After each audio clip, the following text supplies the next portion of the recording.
Bonjour bien-aimés dans le Seigneur, nous avons deux versets. Le premier c'est dans Marc chapitre 10 verset 24 et je vais lire au nom du Seigneur.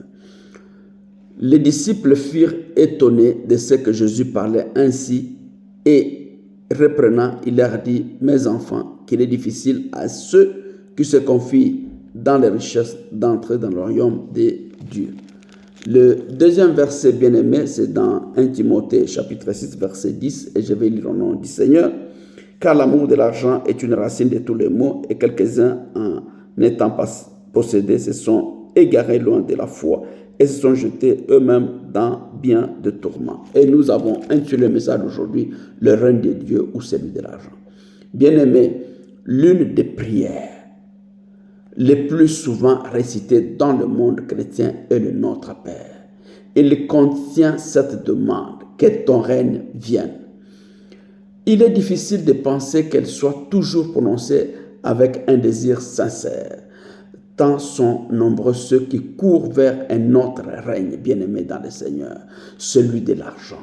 Gagner, spéculer, accroître les profits pour pouvoir consommer plus et s'accorder toujours davantage de loisirs, telles sont les motivations qui dominent notre société.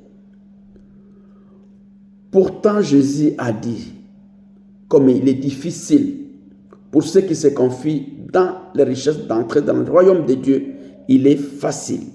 Et c'est ce qu'il dit, il est plus facile à un chameau de passer par un trou d'aiguille qu'à un riche d'entrer dans le royaume de Dieu. Les disciples bien-aimés dans le Seigneur sont stupéfaits. Et qui peut être sauvé, disent-ils bien-aimés. Jésus, les regardant, dit: pour les hommes, cela est impossible, mais non pas pour Dieu, car tout est possible pour Dieu. Comme on peut le lire dans Marc chapitre 10, versets 23 à 27. Autrement dit, bien-aimés, l'un des plus grands obstacles pour accepter le salut gratuit en Jésus-Christ, c'est justement l'attrait des richesses qui fascinent les humains. Examinons-nous sincèrement. Qu'est-ce qui prime dans nos désirs?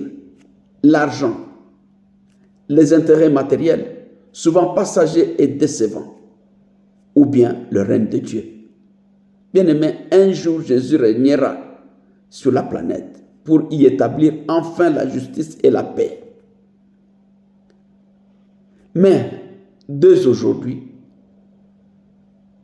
Dieu veut régner sur notre vie avec une autorité pleine d'amour et de bienveillance. Bien-aimés, alors, si le règne du matérialisme nous domine, demandons à Dieu de changer notre cœur, bien-aimés. Et il le fera, car tout est possible pour Dieu. Bon dimanche à chacun. Que le Seigneur vous bénisse.